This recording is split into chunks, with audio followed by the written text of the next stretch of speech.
Bien. Donc aujourd'hui, nous allons faire un cours suivi sur les Ilchot Deot, les lois sur les comportements de Maïmonide. C'est la deuxième partie du premier livre du Mishneh Torah, du Sefer Hamada. Et c'est très intéressant parce que là, nous avons la source de tous les comportements juifs que malheureusement, on a un petit peu tendance de nos jours à fouler du pied. Donc il est bon de voir dans la source même de la loi juive comment un juif doit se comporter. Donc Ilchot Deot, Perek Aleph, premier chapitre des lois sur les Deot, ce sont les avis, les façons d'être. Donc première halakha, Maïmonide nous dit Deot arbe yesh lechol echad ve'echad mibnei adam. Il y a plusieurs comportements chez chacun des hommes. Vezou, Meshunam et Vezou. Et chaque comportement est différent de l'autre. Rechokam imena bioter est très loin de l'autre. Il donne des exemples. Yeshadam, Sheu Baal Chema. Il y a par exemple des hommes, des gens qui sont très coléreux, qui sont coléreux. Koes Tamid, ils se mettent toujours en colère. Yeshadam, Shedaato Meyushevet Alav. Par contre, il y a des hommes qui sont calmes. Veino Koes Klal, et qui ne se mettent jamais en colère. Veim Kaas, Ichos Meat, Kaas Meat, Bechama Shanim, et s'il se met en colère, c'est une fois de temps en temps, pendant une fois chaque plusieurs années. Veyesh Adam, Sheu Gevalev Yoter. Il y a des hommes qui sont très orgueilleux. Veyesh Sheu Shfal Ruach Ad Meod. Et il y en a qui sont très humbles. Là, Maïmonide ne parle pas du travail qu'on fait sur soi pour être humble ou non. Il parle ici des natures des hommes. Il y a des gens qui, dans leur nature, ont plus de facilité sur certains comportements que sur d'autres. Donc, par exemple, nous verrons par la suite, se mettre en colère, c'est pas un bon comportement d'après la Torah. Il y a chez qui ça va être difficile parce que justement ils ont tendance à se mettre en colère. Il y a chez qui ce comportement de la Torah va être plus facile parce que leur nature est ainsi. De la même façon, l'orgueil est interdit par la Torah. Il y a chez certains hommes qui vont avoir du mal à combattre ce mauvais comportement. Il y en a d'autres qui auront moins de mal parce qu'ils sont humbles par nature. Donc on va voir tout cela par la suite.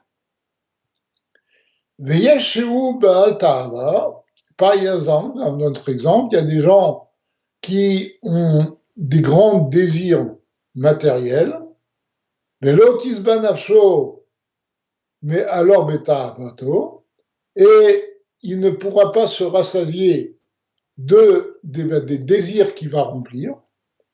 Veyesheu Teorgu Vioter. Et il y en a qui sont très purs, encore très purs. Veilo itave afilu lidvarim meutim, shagur guf sarelahem, et il ne désirera même pas le peu de choses que dont le corps a besoin. Alors, sur cet exemple est très intéressant parce que on parle ici des désirs matériels. Il y a une phrase de nos sages qui disent qu'un homme ne peut pas sortir, un juif ne peut pas sortir de ce monde avec la moitié de ses désirs matériels remplis.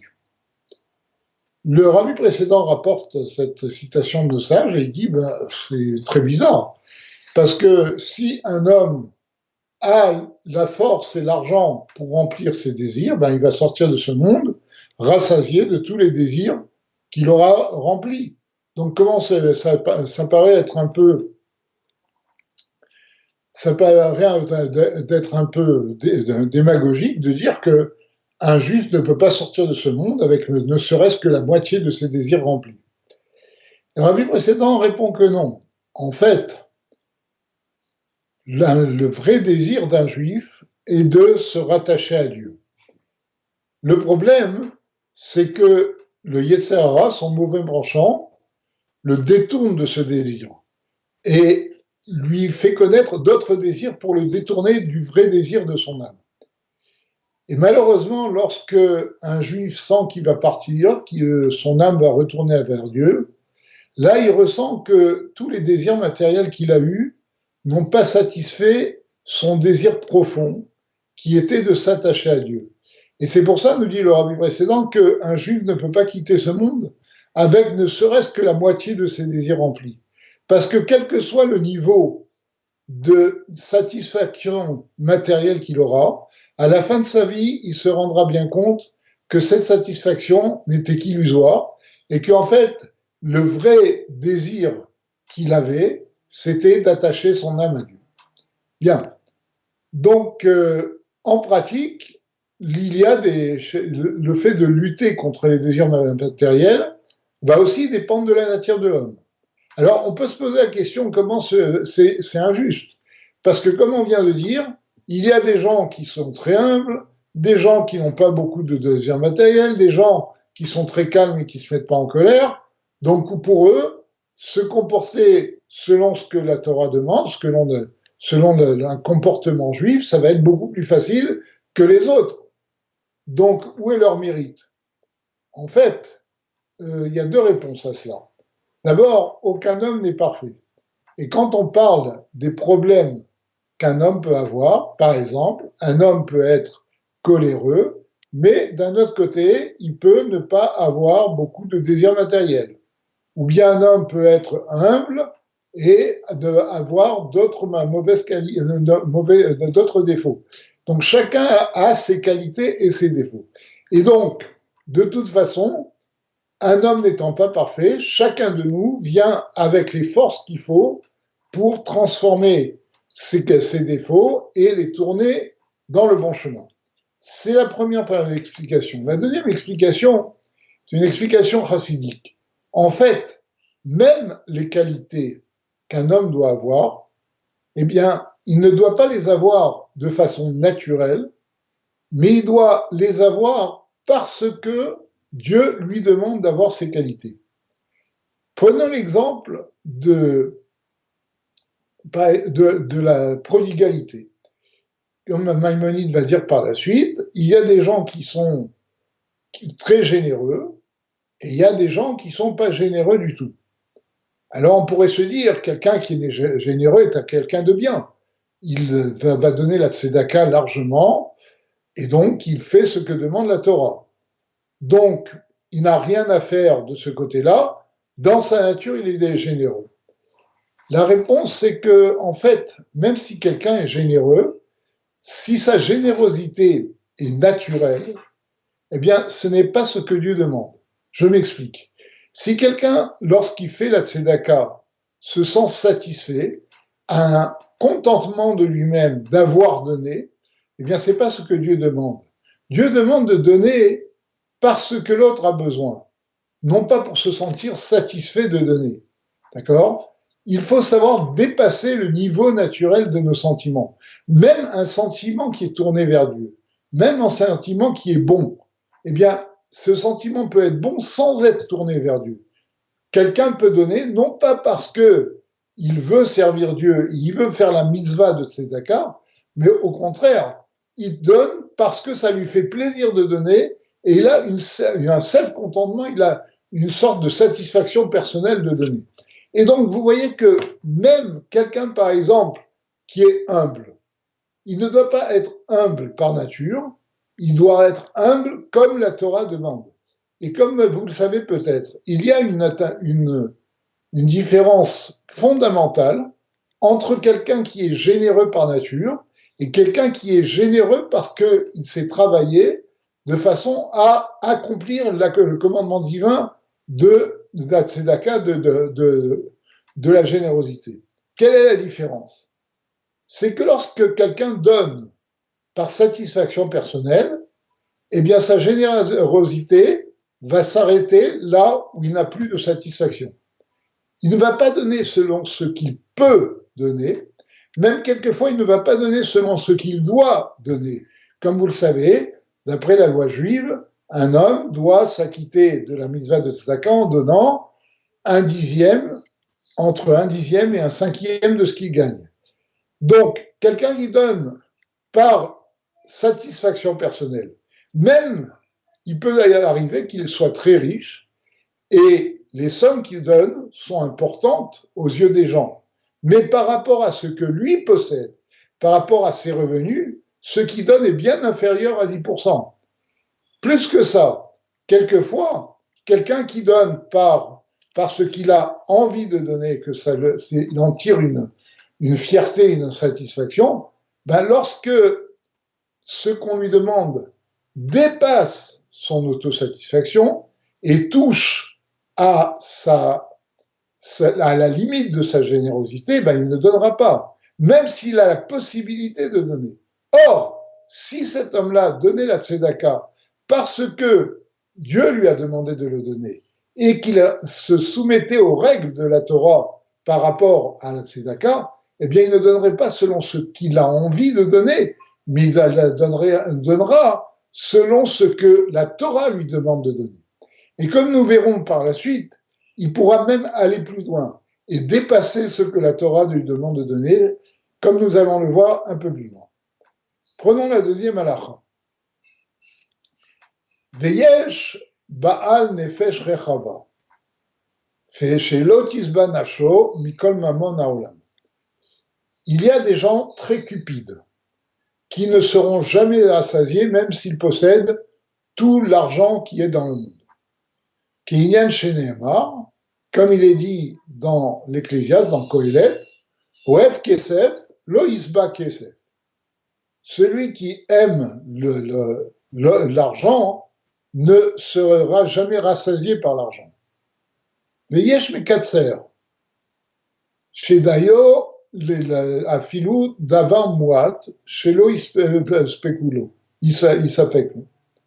Et il y a par contre des gens qui sont très avares et ça lui, enfin, pardon, ils sont très peu exigeants et il lui suffit même d'un tout petit peu qui est même pas suffisant pour lui.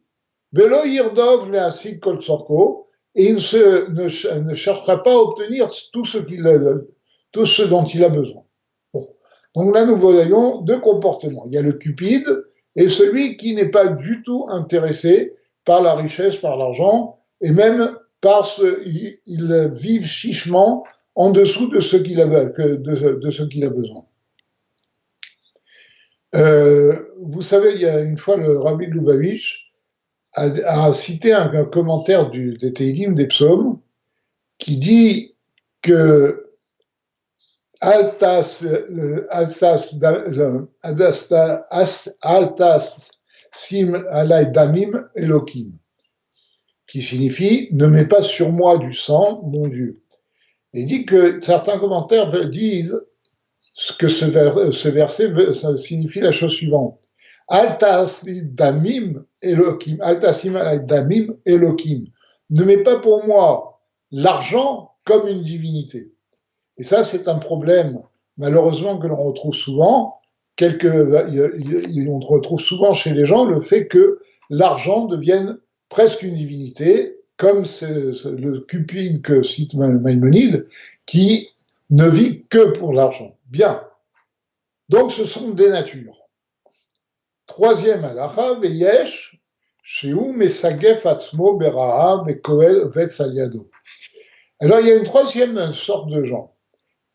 Il y a le cupide, il y a celui qui se suffit du peu, et il y a des gens qui vont se faire du mal, c'est-à-dire ils vont se restreindre et prendre un minimum, manger un minimum, et kovetz al yado pour ramasser de l'argent.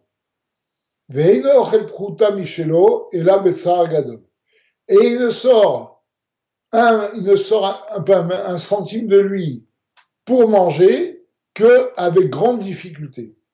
Donc ça, c'est l'avare. C'est une troisième catégorie de gens.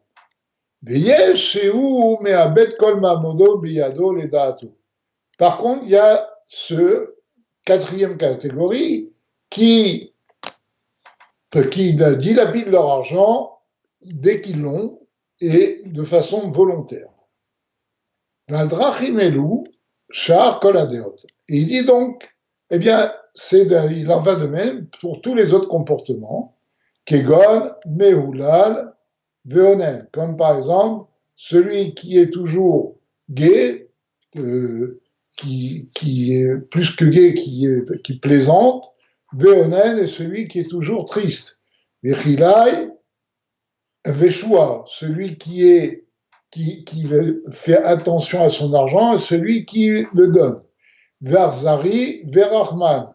Il y en a qui sont cruels et il y en a qui ont de la pitié. Verach levav, veamislev. Il y en a qui sont bienveillants, d'autres qui sont durs de caractère. Vechol kayaotsebahem, et ainsi de suite. Donc, Maïmonide nous dit qu'il y a plusieurs comportements, les uns opposés aux autres et différents des autres. Bien. Alors, quatrième halakha, yesh ben kol dea vedea, arechoka mimena, beketse acher, pardon, deot beinoniot, zu rechoka mizu. Alors, il dit, nous avons cité jusqu'à présent différents comportements et nous avons vu qu'il y a des comportements qui sont diamétralement opposés, comme par exemple l'avare et celui qui dilapide. D'accord? Celui qui se met facilement en colère, celui qui ne se met jamais en colère, qui est complètement amorphe. Alors il dit, entre ces deux comportements diamétralement opposés, il y a un comportement qui est au milieu des deux. C'est le comportement que Maïmonide appelle moyen. D'accord? Et qui est aussi loin d'une extrémité que de l'autre extrémité. Michol hadeot, yesh mehem deot, shehem le'adam, mitchilat briyato, les fid keteva gufo. Alors il dit, maintenant d'où viennent ces comportements? Il dit, il y a des comportements qui sont une nature chez l'homme, et depuis que sa naissance, il a cette nature de se comporter de telle ou telle façon.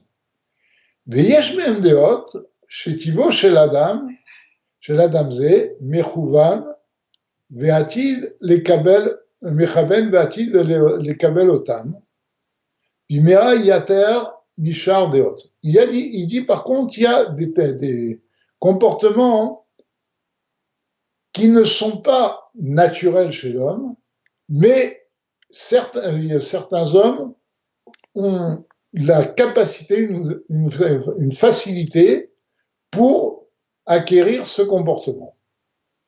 Par exemple, il y a des gens qui ne sont pas mauvais, méchants dans leur nature, mais qui ont tendance à la méchanceté, et donc quand ils se trouvent dans des situations où ils peuvent révéler cette méchanceté, ils vont arriver à être méchants. Ils ne sont pas méchants par nature. D'accord? Quelquefois, il peut y avoir aussi les épreuves, comme on va voir par la suite, l'entourage, etc., qui vont transformer, qui vont faire qu'un homme va changer de comportement.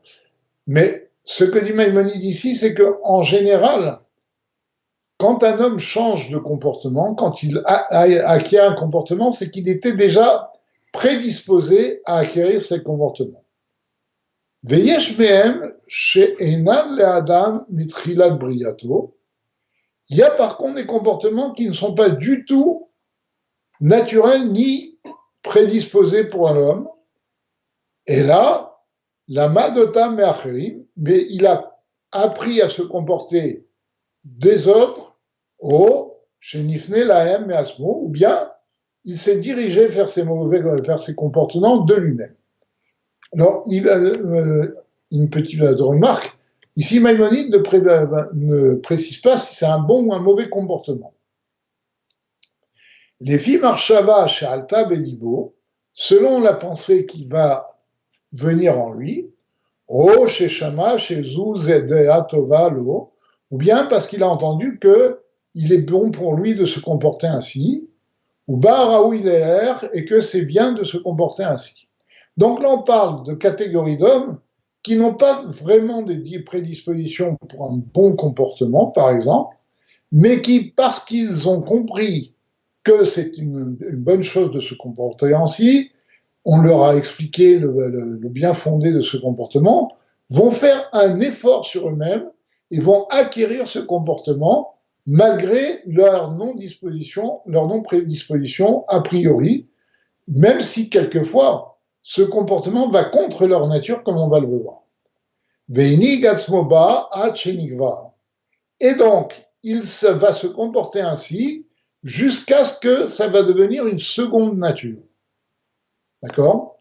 Et là, nous approchons de ce que demande la Torah. Alors, voyons la halakha suivante. Shne egetzavot arechokot zomizo bechol dea vedea einan derer tova. Le Maïmonide nous dit les deux extrémités dans un comportement ne sont pas bons. Un comportement extrême n'est jamais bon. Ve'ein raouilo le'adam lalechet bahem. Il n'est pas convenable qu'un homme se comporte ainsi. Vélo, l'éla, mesdames, ni, à plus forte raison, d'apprendre ou de se forcer à se comporter ainsi. Veim masativom, notez les achat mehem. Et donc, si un homme sait que naturellement, il a une tendance pour une des deux extrémités, par exemple, quelqu'un est naturellement très avare, ou mouchan le achat mehem, ou moins que ça, mais qu'il a une certaine tendance à être avare, même s'il ne l'est pas en pratique naturellement, mais il a tendance à l'être, ou bien si un comportement qui n'était pas naturel chez lui, eh bien, il l'a appris à se comporter ainsi au point que c'est devenu chez lui une seconde nature, eh bien, même si il s'est forcé à l'apprendre et à l'acquérir comme une seconde nature, si c'est un comportement extrême, ce n'est pas une bonne chose. Venahagba yarzir asmo lemutav veyeler bederech hatovim veider hayeshara. Et donc, s'il s'est comporté d'une mauvaise façon extrême, eh bien, il faut qu'il revienne dans le droit chemin, et il se lâche dans le chemin des hommes bons, des hommes bien, et qui est le droit chemin. Alors, quel est le droit chemin? Eh bien, Maïmonide nous précise. Aderech hayeshara, yimina bida beinonit shebechol dea vedea. Le droit chemin, c'est le chemin moyen qui est, comme nous l'avons dit, à égale distance de deux extrémités dans un comportement. Mikol deot sheyesh ladan, quel que soit le comportement qu'on a cité précédemment ou tout autre comportement. Vei adea sheyirechoka mishne akesavot rechuk shave, c'est celle qui est éloignée des deux extrémités de la même façon. Veina krova lo lazou, velo lazou, elle ne s'approche ni de l'une ni de l'autre. L'ulfichach, sivu chachamim arishonim, chez Yehe Adam Sham Deotav Tamid. C'est pour ça que nos premiers sages, ont demandé que l'homme pèse ses façons d'agir, c'est le comportement, en permanence. C'est-à-dire qu'il doit toujours surveiller son comportement et voir s'il n'a pas un comportement extrême.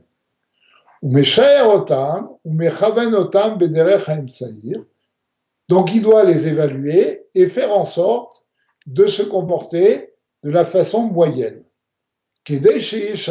Comme ça, il atteindra sa plénitude. Donc Maïmonide donne un exemple. Keitzad. Lo yeh baal chema noach lichos. Un homme ne doit pas être un coléreux qui s'emporte facilement. Vélo kemet chez Inom Argish, mais il ne doit pas non plus être comme un mort qui ne ressent rien. Et là, Beinoni. Mais il doit être entre les deux. Lo yichos, et là, al davar gadol, sheraoui lichos alav. Il ne doit se mettre en colère que pour quelque chose d'important, pour lequel ça vaut le coup, c'est opportun de se mettre en colère. Kedei shelo yaase kayotsebo pa'am acheret, de façon à ce que on ne recommence pas un tel comportement une autre fois. Par exemple, un bon papa qui ne se met jamais en colère contre ses fils ou contre ses enfants, ben, c'est un papa qui est extrémiste. Parce que quelquefois, il faut savoir se mettre en colère pour mettre en garde et pour mettre ses enfants dans le droit chemin. Même si dans la pensée chassidique, on explique que cette colère ne doit pas être essentielle. Ça doit être une colère que l'on adopte pour montrer que la chose est grave. Mais il faut quelquefois, de temps en temps, savoir se mettre en colère pour de détourner du mauvais chemin ses enfants ou toute autre personne. Donc, vous voyez que ça, c'est le chemin moyen, c'est-à-dire celui qui se met en colère à bon escient. Et la colère, quelquefois, est fondamentale, parce que si on ne se met pas en colère, il peut y avoir des choses très graves qui se passent à cause de ça. Je vais vous donner un exemple du nar de l'époque des prophètes et des rois. Vous savez que à l'époque du roi Salomon, il y a eu quelqu'un qui a voulu usurper le trône, d'accord, et qui s'appelait Jéroboam ben Nevat. Eh bien, Jéroboam ben Nevat, qui a voulu usurper le trône, le roi Salomon a eu la possibilité de le tuer, mais il a eu pitié de lui. Eh bien, lorsque le roi Salomon a quitté ce monde, eh bien, il a eu le schisme. Son fils Rechabeam est devenu roi de Judée, donc il a eu avec lui 2 tribus et demie, alors que Jéroboam a réussi à prendre avec lui 9 tribus et demie qui ont formé le royaume d'Israël. C'est vrai que ce schisme était en relation avec le comportement de David, etc., c'était pas fortuit, mais vous voyez qu'ici, la pitié du roi Salomon a eu des retombées politiques catastrophiques. Donc, il faut savoir, surtout quand quelqu'un est responsable, et comme j'ai donné l'exemple d'un père, on peut donner l'exemple d'un chef d'entreprise ou de n'importe qui d'autre, quelqu'un qui est responsable doit savoir de temps en temps se mettre en colère pour prévenir de choses qui pourraient être catastrophiques par la suite. Bien, donc ça c'est un exemple que nous donne Maïmonide. Vechen, un autre exemple que donne Maïmonide. Loïtave Adam, Vechen loïtave la lidvarim shaguf sarech laim. De la même façon, un homme ne doit désirer que les choses dont le corps a besoin. Vei efshar lichyot bezulatan, et sans lesquelles il est impossible de vivre. Keinen sheneemar tzadik ochel les sova nafshu.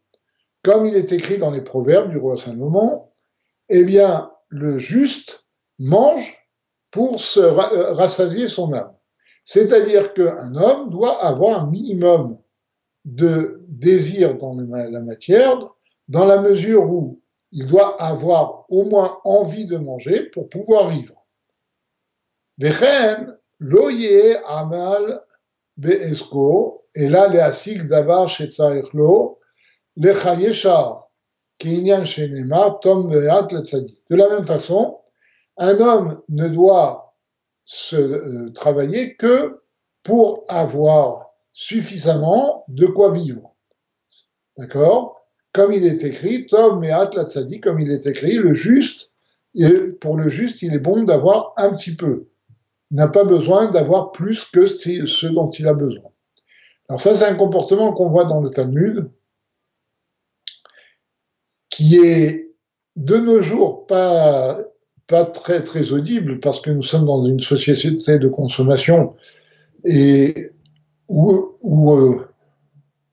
on a des besoins qui sont créés. Comme vous le savez, il y a des études qui montrent que 60 à 70% de ce que nous achetons à l'heure actuelle ne sont pas de véritables besoins. Bon, c'est vrai qu'ils aident à vivre, mais ce ne sont pas des besoins fondamentaux pour l'homme. Et une petite parenthèse, comme ma fille m'a dit la semaine dernière, elle m'a dit, depuis que je suis confiné, eh bien, je dépense beaucoup moins. Parce que quand on sort, ben, il y a plein de choses qu'on a envie d'acheter et qui nous semblent fondamentales. Et ben, quand on ne sort pas, ben, on a beaucoup moins de besoins. Et donc, c'est un petit peu ce que dit ici Maïmonide. C'est que la voie moyenne, c'est de savoir évaluer ses besoins, de gagner sa vie pour remplir ses besoins, et non pas pour avoir de l'argent et pour dépenser de la tort et de travers. Bien. Vélo yigvos yavdo bioter. Il ne doit pas non plus être chiche. Lo yifazer, vélo yifazer me kol mamono. Non plus, il ne doit pas dilapider son argent. Et là, noten sedaka, qui fit misatiado, mais il va donner l'aumône selon sa possibilité, ou melave, karaoui, les michetsarir, et il va aussi prêter de l'argent comme il se doit à celui qui a besoin d'argent, s'il a de l'argent en plus qu'il peut prêter. D'accord ? Bon. Donc là, on parle de la façon normale de se comporter, de ne pas avoir de désir matériel plus qu'il n'en faut et de ne désirer que ce dont on avait besoin. Il y a toujours le comportement du l'Ifni Mishuratanin, dont on va parler par la suite, qui dit que, au contraire, il ne faut avoir aucun désir matériel, et le désir de l'homme est spirituel. Mais quand même, tout de même, il faut savoir que dans la pensée chassidique, on nous explique que pourquoi l'homme n'est pas simplement spirituel, mais a aussi un corps, c'est parce que tout le but du judaïsme, c'est d'élever la matière vers Dieu. C'est pour ça que le judaïsme ne prône pas une vie monastique, il ne demande pas de s'isoler du monde, mais au contraire de servir Dieu dans les limites du monde. Et c'est pour ça, c'est la raison d'ailleurs de ce chapitre du Rambam, de Maïmonide, qui nous explique comment un juif doit vivre dans le monde. Donc, le but du corps, c'est d'avoir un minimum de relation avec le monde pour pouvoir utiliser la matière en mangeant pour tous les besoins de son corps, afin d'élever cette matière vers Dieu en utilisant les forces qu'elle nous procure pour accomplir les commandements divins. Entre autres, élever une famille dans le judaïsme, ça fait partie des commandements divins. Donc, en fait, si Dieu nous a mis un corps, c'est pour qu'on ait une passerelle entre ce monde-là, entre ce monde matériel et Dieu, à travers le corps qui a des besoins matériels. Et c'est un peu ce que dit ici Maïmonide. C'est vrai, il faut avoir des désirs, mais ces désirs doivent être plus des besoins, comme il dit. Il faut vouloir acquérir ce dont on a besoin. Le problème dans la pensée chassidique nous dit que le problème, c'est quand on transforme nos besoins en désirs. Qu'est-ce que cela signifie ? Cela signifie que, comme dit Maïmonide, un homme a des besoins matériels. Il doit manger, il doit s'habiller, il a des besoins. Mais là où on n'est plus dans le registre du service de Dieu, c'est quand nos besoins matériels se transforment en désirs. Par exemple, on peut manger pour être rassasié, avoir les forces de vaquer à nos occupations, mais lorsque la nourriture devient une recherche des plaisirs matériels, et on va à la limite payer des sommes folles pour avoir une nourriture très raffinée, Là, on n'est plus dans le registre du besoin, on est dans le registre du désir. Et là, on est en train d'outrepasser ce que Dieu demande. Dieu demande qu'on satisfasse à nos besoins, mais qu'on n'ait pas des désirs matériels. D'accord? Ce qui n'implique pas de ne pas avoir de plaisir. Le plaisir n'est pas interdit pour le judaïsme. Le plaisir matériel n'est pas interdit. Si quelqu'un mange pour être en bonne santé et qui mange des choses qui sont bonnes, il n'y a pas d'interdiction à les trouver bonnes. Là où commence la difficulté, là où on tombe entre les mains du mauvais penchant, c'est lorsque ce plaisir se transforme en désir, c'est-à-dire en désir qui est la recherche du plaisir. D'accord? C'est pas tout à fait la même chose. Manger pour ses besoins et en avoir du plaisir, ce n'est pas interdit. Faire que le plaisir soit le moteur de notre quête de nourriture, là on est dans, la notion de désir, et le désir n'est pas un service de Dieu. Bien. Alors,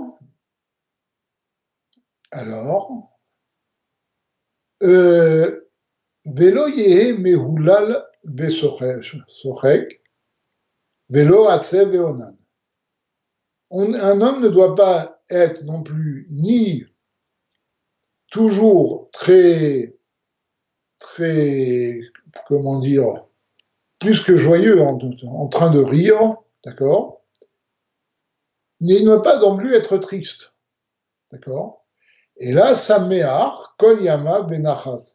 Mais il doit être joyeux toute sa vie de façon calme. C'est-à-dire, un juif doit toujours se sentir joyeux parce que il doit servir Dieu, parce qu'il fait des mitzvot, etc. Donc c'est écrit Ivdou et Hashem besimcha. Mais ce qu'il faut savoir, c'est que la joie n'est pas la rigolade. D'accord? Je donne un exemple. À Purim, le juif doit être joyeux. Joyeux de la mitzvah de Purim, du miracle que Dieu a fait en sauvant le peuple juif lors du Purim, etc. Mais en aucun cas, cette joie doit se transformer en une table de ce qu'on appelle de letzim, de plaisantin, où on va faire des plaisanteries. Chacun va, entre guillemets, charrier l'autre. D'accord? On va mettre l'autre en boîte, etc. Là, on rentre dans la moquerie, et la moquerie est un défaut majeur. La joie n'est pas la rigolade. La joie, c'est un sentiment profond. Comme par exemple, lorsque quelqu'un marie un enfant, il est en joie, il ne rigole pas. Il est en joie, il a un sentiment profond de reconnaissance de pouvoir faire cet acte extraordinaire. Donc c'est ça que dit Maïmonide ici. Un homme ne doit pas toujours rire, ni d'être triste, mais il doit être en joie. En joie, c'est quelque chose d'autre. Mais sévère n'aime pas faute, et il doit toujours montrer un visage bienveillant. Vechen shar deotav. Et donc il en va de même pour tous les autres comportements. On doit toujours essayer d'avoir un comportement moyen qui est à égale distance des deux extrêmes. Et alors il conclut en disant Vedererzu iderech hachamim. Et une telle façon de se comporter, eh bien, c'est la façon des sages. D'accord? Les sages sont ceux qui ont fait un travail sur eux-mêmes de façon à ce que leur comportement soit exactement entre les deux extrêmes. Et de façon à ce qu'ils sachent utiliser ce qui est bien dans un extrême, dans un côté, et ce qui est bien dans l'autre. Et ils savent à bon escient utiliser un comportement ou un autre. C'est ça ce qu'on appelle un chacham. Celui qui a fait un travail sur lui de façon à aller toujours dans le chemin moyen. Alors Maïmonide continue et dit Kol Adam, chez Deotav Kulam, Deot Benoniot, Memutsaot, Nikra Chacham. Donc, il donne la définition toute personne dont les comportements sont des comportements moyens, d'accord, qui ne sont pas extrêmes, Nikra Chacham est appelé un sage. Ou Medagdek al Atzmo Bioter. Vitrachek Midad Beinoni, pardon. Meat Letzadze ou Letzadze, Nikra Chassid. Alors maintenant, il donne une deuxième définition. Celui qui, par contre, fait attention à lui et fait l'effort de s'éloigner du comportement moyen, un petit peu, d'un côté ou de l'autre, est appelé chassid. Il va expliquer ce qu'il veut dire. Ketsad, comment se fait-il? Mi shitrachek migova alev ad akatse acharon, celui qui va s'éloigner de l'orgueil d'une façon radicale, d'accord? De façon extrême. Veillez cheval roi piloter, et sera très humble, non pas parce que sa nature est d'être humble, mais parce qu'il a fait un travail sur lui-même pour arriver à cette humilité. Nikra chassid, c'est appelé un chassid. D'accord? Vezu midat chassidut, ça c'est ce qu'on appelle le comportement chassidique. Alors, une petite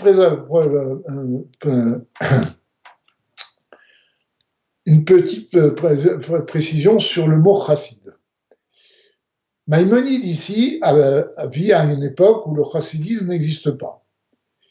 Donc le mot chassid qu'il utilise ici est le mot employé par le Talmud, dans la Gemara Barachot, dans le Talmud, le premier traité du Talmud.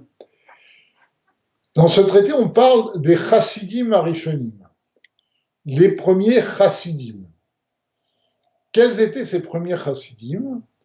C'était des gens qui servaient Dieu pendant pratiquement toute leur journée. Et qui, lorsqu'ils accomplissaient une mitzvah, le faisaient de la façon la plus belle possible.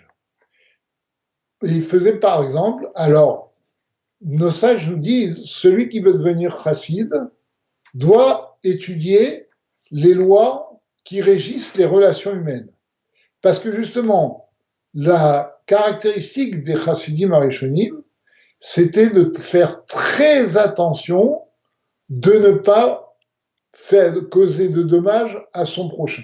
On nous raconte que ces chassidim, par exemple, brûlaient leurs ongles ou les enterraient à plus de 24 cm sous la terre, parce que, d'après la tradition juive, marcher sur les ongles peut apporter des choses qui ne sont pas bien. Donc, les chassidim arishonim, même pour quelque chose qui est une tradition, faisaient très très attention de ne pas provoquer de dommages à l'autre. Et ils se comportaient dans toutes les mitzvot de la façon la meilleure possible. C'est ce qu'on appelle l'ifnim mishuratadim, plus que ce que Dieu demande. D'accord?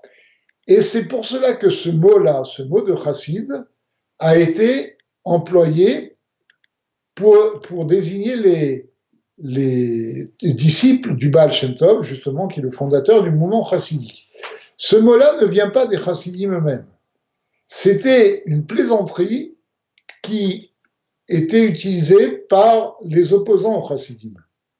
Lorsqu'ils voyaient ce comportement des disciples du Baal Shem Tov, qui était extrême dans leur relation à l'autre, dans leur accomplissement des commandements divins, eh bien, ils se moquaient d'eux et ils disaient, vous voyez ces gens-là, voyons nos petits chassidim arishonim. Ils les appelaient les chassidim.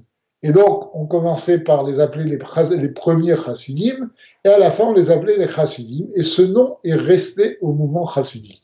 Et le Rabbi Lubavitch explique dans un discours que rien ne vient par hasard. Si ce nom a été collé au chassidim, c'est parce qu'il le mérite. Et en fait, tout le but de la révélation du Baal Shem Tov et de ses descendants spirituels est de faire en sorte que le juif renoue avec cette tradition de se comporter au-dessus même au-delà même de ce que demande la Torah.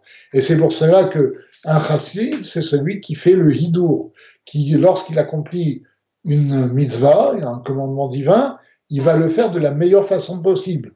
Quand il y a dans le Shulchan Aruch, dans le code de loi juive, différents avis par rapport à l'accomplissement d'un commandement divin, eh bien le chassid va se conformer à l'avis qui est le plus dur pour pouvoir servir Dieu du mieux possible. D'ailleurs, tous les Pirkavot, les maximes de nos pères qu'on va commencer à lire à partir de Pessah jusqu'à Shavuot, pour certains et jusqu'à Rosh Hashanah pour d'autres, eh bien, les Pirkavot sont appelés milé des Chassidouta, des choses de Chassidut, c'est-à-dire que tout de ce qui est écrit dans les maximes des pères ne sont pas des mitzvot, ce ne sont pas des commandements, c'est comment se comporter à un niveau qui dépasse même ce que Dieu nous demande, à un niveau qui montre notre volonté profonde de servir Dieu. Pour donner un exemple, pour terminer, si un père dit à son fils « apporte-moi un café », il y a plusieurs façons d'accomplir la demande du père. Il y a un fils qui va dire oh, ouais, encore un café, il faut que j'amène un café. Bon, il va apporter, il va chauffer de l'eau, il va apporter l'eau chaude à son père, il va lui apporter une tasse, une sous-tasse, une cuillère, le café, le sucre, il va dire à son père voilà, débrouille-toi. Il y a d'autres qui vont essayer de faire un peu mieux, ils vont déjà verser le café au père, etc. Il va verser l'eau chaude. Et il y a un fils qui va connaître, qui va faire attention à ce qu'aime son père. Il va savoir exactement à quelle température son père aime le café, combien de sucre il aime dans le café, etc. Quelle est la quantité de café qu'il aime. Et il va lui apporter un café exactement comme le père l'aime. C'est ça la différence entre le juif qui fait les commandements divins pour s'acquitter de ses commandements et le chassid. Le chassid veut savoir exactement ce que demande Dieu. Plus encore, il y a une sikha où le rabbi de Lubavitch, un discours où le rabbi de Lubavitch explique que la notion de hidour, faire les mitzvot de la meilleure façon possible, n'est pas en fait plus que ce que Dieu demande. Il explique que pourquoi on voit dans Shulchan Aruch, on voit dans le code de loi juive, qu'il y a plusieurs avis, des avis plus durs que d'autres, parce que Dieu est bon avec les Juifs. Il a donné aux Juifs une façon de le servir minimale. Et il a dit aux Juifs, si vous voulez me servir comme ça, vous pouvez le faire. Mais en fait, c'est comme le père par rapport au fils. Quelle est la vraie satisfaction du père? C'est lorsque son fils apporte le café comme il l'aime. Et donc, en fait, le vrai désir de Dieu, c'est que le juif se serve avec hidour. Mais comme Dieu est bon et magnanime vis-à-vis du peuple juif et donc vis-à-vis de chaque juif, comme un père l'est vis-à-vis de son fils, eh bien, il se satisfait du peu qu'on lui donnera. Ok. Et donc, ça, c'est ce qu'on appelle le chassid. C'est celui qui se force à aller jusqu'au bout d'un bon comportement, par exemple, qui va travailler sur lui de façon à être véritablement humble. Vezui midat achassidut, et donc, comme on l'a dit, c'est ce qu'on appelle le comportement du chassid. Ve'in nitrachek adaimsa bilvad. Maintenant, si il s'en éloigne jusqu'au milieu, veillez anav, il va être anav, pas cheval roi. Cheval roi, ça veut dire vraiment très, très. C'est quelqu'un qui ne fait pas du tout cas de lui. D'accord? Par contre, si quelqu'un est simplement humble, nikra chacham, là, il sera chacham. C'est-à-dire qu'il aura une humilité, mais il aura quand même, quand il le faudra, une certaine force pour dire les choses. Par exemple, dans l'Agmar Sota, on nous dit que le Talmid Chacham, l'érudit, doit avoir Shminit chez Shminit. il doit avoir un 64e, un huitième de huitième d'orgueil. Un 64e d'orgueil. Pourquoi? Alors ça, on le tire d'un verset qui coule sag yardav, sag c'est 63, et on dit justement qu'il ne faut pas 63, un 63e c'est trop, il faut se réduire, se contenter de 1 64e. Pourquoi doit-on avoir ce 64e d'orgueil quand on est un Talmid Chacham, quand on est un érudit? Parce que l'érudit est en même temps un enseignant. Ça doit être un exemple pour le peuple, et il doit leur enseigner comment il doit se comporter. C'est pour cela qu'il doit avoir un petit peu d'orgueil. Il doit avoir un petit peu de sentiment d'être important pour pouvoir enseigner à l'autre, pour pouvoir lui dire ce qu'il faut faire. D'accord? Et donc c'est pour ça que le Midat Chochma, le Chacham, c'est être au milieu et utiliser un côté à bon escient, comme nous l'avons dit tout à l'heure. Derrière Zo, alors on parle de l'humilité totale, ou de l'humilité tout court. Il faut faire très attention parce que quelquefois, l'humilité vient du mauvais penchant. Comment? Eh bien, très simplement, quelquefois, on est l'homme d'une situation et on peut sauver une situation parce qu'on a vraiment besoin de nous, mais on a une humilité qui est en fait le contraire d'une humilité qui dit non, je ne veux pas le faire. Et cette humilité est quelque chose de destructeur. C'est pour ça que on a donné l'exemple du Chacham, du Talmid Chacham, qui doit avoir un petit peu de reconnaissance de ses forces. Et quand un homme, quand on a besoin de quelqu'un, il ne doit pas dire moi je ne suis rien, je ne veux pas le faire. Il doit essayer de se soustraire à ce qu'on lui demande parce que ça flatte son ego, mais que s'il s'aperçoit qu'il est l'homme de la situation, il doit faire cette chose-là, là, son humilité va se transformer en âme. Donc vous voyez que un comportement extrême demande aussi de l'intelligence, parce que trop d'humilité, quelquefois, peut être catastrophique. Bien, alors il dit, char kol adeot, de la même façon, pour toutes les façons d'être. Par exemple, quand on est prodigue, quand on est généreux, on peut être très généreux, c'est une bonne chose, mais, d'accord, et au contraire d'être très avare, mais il faut faire attention, comme Maïmonide va le dire dans des lois suivantes, il ne faut pas dépenser tout son argent pour la tzedaka et rester sans rien. Il faut peut-être donner à la tzedaka, ça c'est bien, plus que ce qu'on peut, mais pas d'une façon extrême. Donc, vous voyez que tous ces comportements de chassid, de chacham, etc., demandent un certain discernement. Les chassidim arishonim, et voilà, Maïmonide parle des premiers chassidim, ayu matim deot shelahem miderech ha'emtsaïd keneged shte aktsavot. Eh bien, les premiers chassidim faisaient tendre leur comportement du milieu vers une des deux extrémités. Yesh dea shematimota keneged aktsea acharon.